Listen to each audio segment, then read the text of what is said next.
মধ্যপ্রাচ্যে চলমান উত্তেজনা নতুন মাত্রা পেয়েছে। উত্তর ইসরায়েলের ইরানের হামলার জবাবে ইরানের বিভিন্ন স্থানে পাল্টা বিমান হামলা চালিয়েছে ইসরায়েলি সেনাবাহিনী।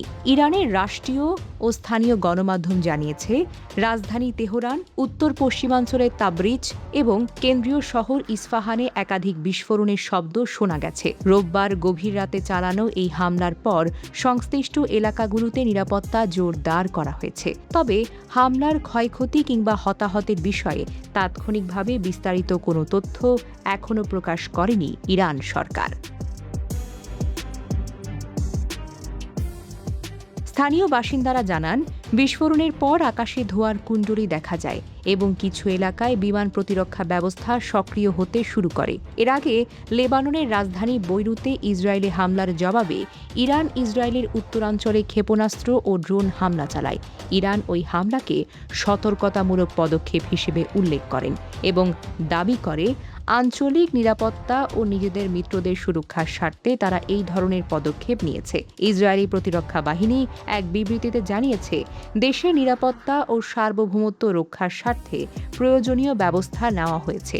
তারা ইরানের সামরিক অবকাঠামো ও কৌশলগত স্থাপনাগুলোকে লক্ষ্য করে হামলা চালানোর দাবি করেছে। তবে কোন কোন স্থাপনায় আঘাত হানা হয়েছে সেই বিষয়ে বিস্তারিত তথ্য প্রকাশ করা হয়নি। সাম্প্রতিক এই হামলা পাল্টা হামলা মধ্যপ্রাচ্যে বৃহত্তর সংঘাতের আশঙ্কা আরও বাড়িয়ে তুলেছে।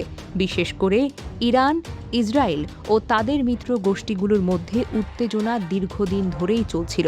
বৈরুত, গাজা ও সিরিয়াকে ঘিরে চলমান সংঘাত পরিস্থিতিকে আরও বেশি জটিল করে তুলেছে। এদিকে আন্তর্জাতিক মহল উভয় পক্ষকে সংযম প্রদর্শনের আহ্বান জানিয়েছে। বিভিন্ন দেশ ও আন্তর্জাতিক সংস্থা সতর্ক করে বলেছে, পরিস্থিতি নিয়ন্ত্রণের বাহিরে চলে গেলে পুরো অঞ্চলে নিরাপত্তার সংকট দেখা দিতে পারে।